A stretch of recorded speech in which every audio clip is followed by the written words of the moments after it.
Alright, so if you're watching these, you either aren't at school today or you need a little extra help. So this is day 2 of simplifying algebraic expressions.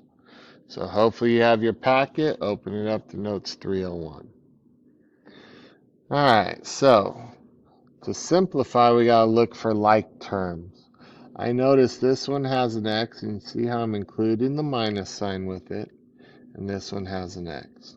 So a negative 3x and a positive x, that's understood to be a 1x. If there's no number in front of it, it's understood to have a 1. So if I combine those, negative 3 and positive 1, that's a negative 2x. But I also have a 14 and a positive 8. So 14 plus 8, they're both positive, so I'm going to add and keep the positive. So I end up with a positive 22. So we do have to have the term separated by a plus or minus.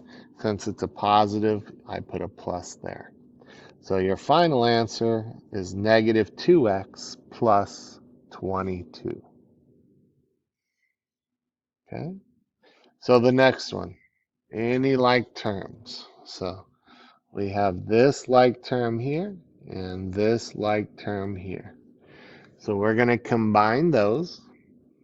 They're both positives. So, and I like to stack mine. Line my decimals up. So if I add these up, I end up with, let's see, the x comes down. 5 and 3 is 8. Decimal. 4 and 2 is 6. So 6.8x. Now the minus 5 doesn't have anything to come down with, so it just comes straight in. No, nothing to combine with it. So you end up with 6.8x minus 5. You cannot combine those because one has an x and the other one doesn't. So that is a constant, negative 5, so it just stays there. So that's your answer. All right, let's turn our page. So I see 2 of them that have x's. Now again, I include the negative with the 9x. So if I have a negative 9x and a positive 2x, different signs, so I subtract, and there's more negatives, so I get a negative 7x. Then over here I have an 8y and a negative 1y. So 8 minus 1 is 7y, but don't forget there's more positives, so I have to put a plus in there. So I end up with a negative 7x plus 7y.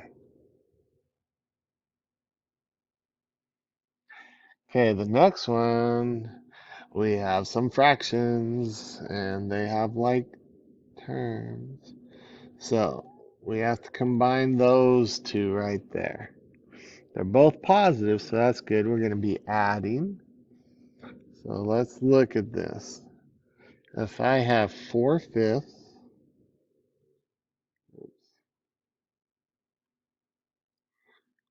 4/5 in, and a 7/10 in. Now I would change, common denominator I would use would be 10. So if I times this by 2, I end up with 8 over 10 n and 7 over 10 n. So 7 plus 8 is 15 over 10 n. And the minus 3 I haven't used yet, and I can't combine that. Now the 15 over 10 can simplify. It can take out a 5. 5 goes into 15 3 times. 5 goes into 10 2 times. So you can have 3 over 2 n minus 3. Or you could change that to a mixed number, 1 and 1/2 n minus 3.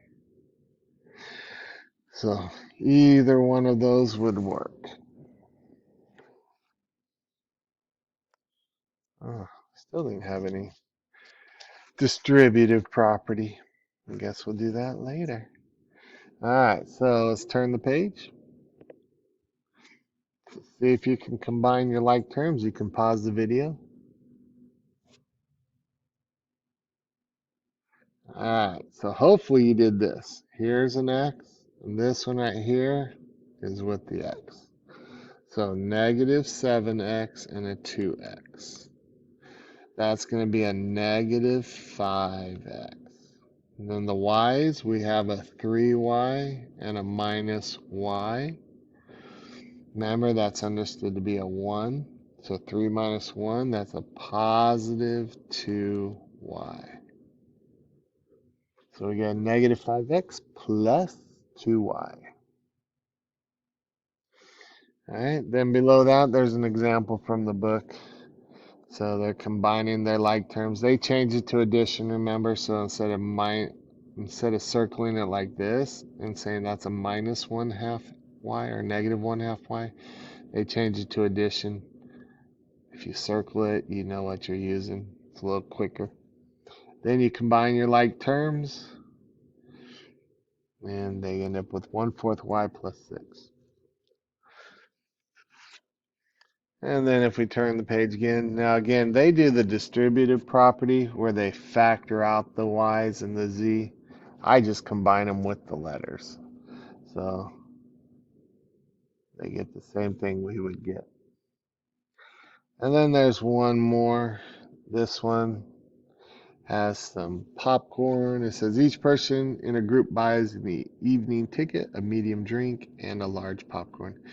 How much does the group pay where there are 5 people in the group?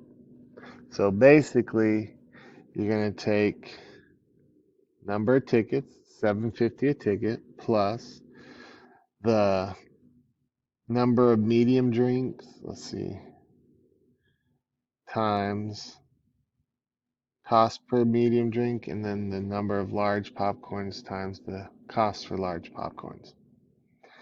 Okay, and it doesn't, so we have this, and then we go and we combine. So it's $7.50 for the ticket, it's $2.75 for the drinks, and it's $4 for the popcorn. And we found that information over here. So then you just combine all those like terms. You get 1425x. Now, if you want to know how much it's going to cost for 5 people, you times it by 5 and you end up with the $71.25. All right. So go ahead, get started on homework number 301. Should be in big ideas.